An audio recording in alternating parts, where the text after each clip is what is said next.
कभी जीवन में जो भक्त होता है, किसी भी देवी का या देवता का भक्त है, उसके जीवन में कभी कभी ऐसा होता है कि अनेक परेशानी, एक के बाद एक परेशानी आते रहता है और वह बेचारा भक्त डर के मारे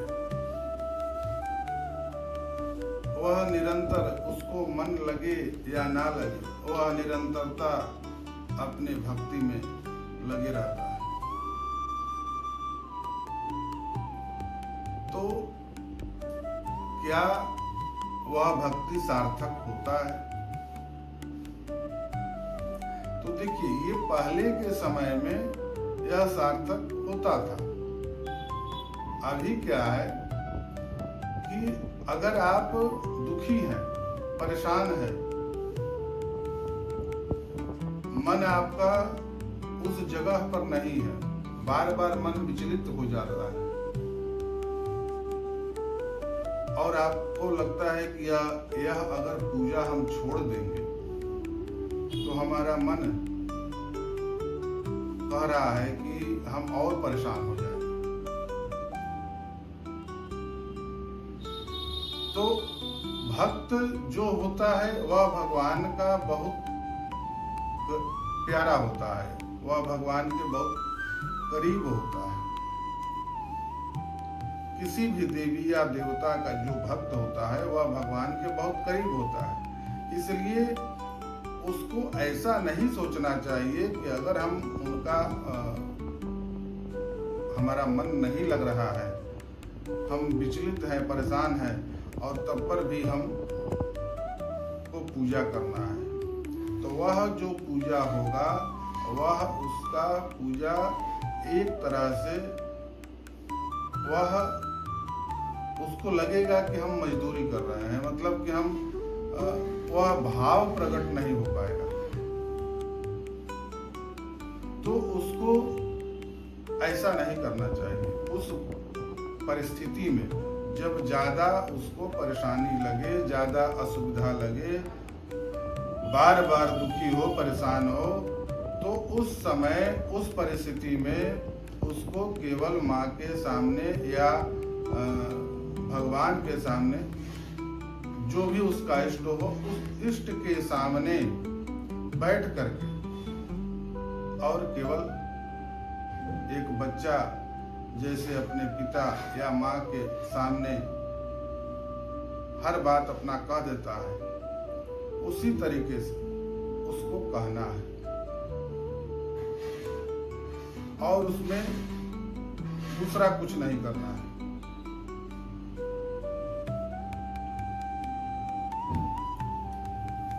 उस समय केवल उसको यही देखना है और यही करना है, भगवान के सामने बैठ करके और उस भाव से केवल कहना है। बाकी जो निरंतर विधिवत पूजा पाठ इत्यादि ये सब जो करता है वह सब एकदम न्यूनतम करता है और केवल अपने इष्ट के सामने बैठ करके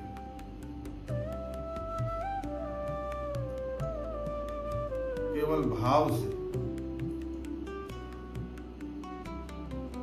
जो कभी माँ से बेटा बात करता है या पिता से बात करता है, उस भाव से बैठ करके और अपना बात कहे और वह कहे कि अब हमसे सहन नहीं होगा,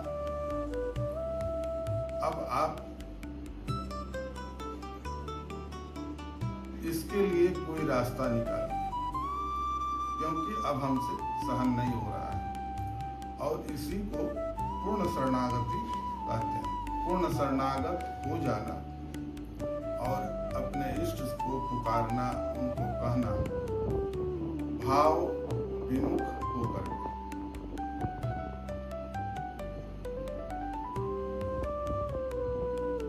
भाव अगर उसको लग जाता है उस तरीके से, अगर भाव में वो लग गया है तो जरूर उस माँ का, उस देवी का या उस देवता का उसके लिए कोई न कोई रास्ता निकल जाएगा।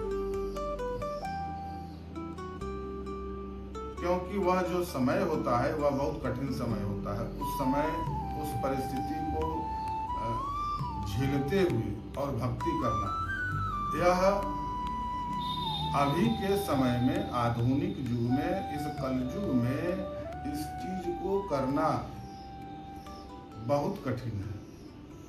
तो आप इस तरीके से भी अपने इष्ट को मना सकते हैं, इष्ट को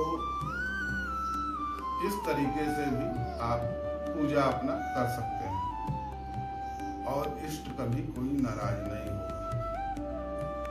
इष्ट आपके भाव को प्रधानता देते हैं, ना कि आपके बहुत सारा पूजा पाठ इत्यादि ये सब चीज को प्रधानता नहीं देते।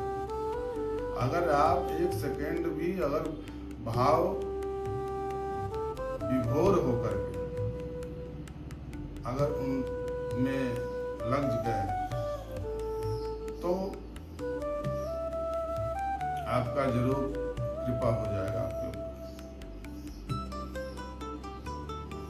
और जो समय, जो परिस्थिति मनुष्य झेलता है वह भी उसका अपना ही कर्म के आधार पर उसको मिला हुआ है। तो ये वो ना समझे कि हमको देवी या देवता हमसे नाराज हो जाएंगे, वह नाराज उससे कभी नहीं होंगे, क्योंकि वो तो उसका पूर्व का कर्म दंड उसको मिल रहा है। हाँ, अगर वह अपने भाव लगा दे और अगर उसका मन नहीं लग रहा है उस तरह से पूजा करने में, तो नहीं भी करेगा तो कोई फर्क नहीं पड़ेगा।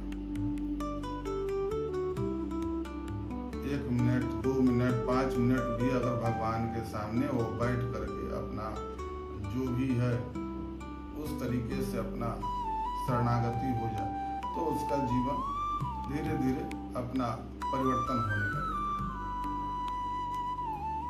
क्योंकि रास्ता तो वही देंगे।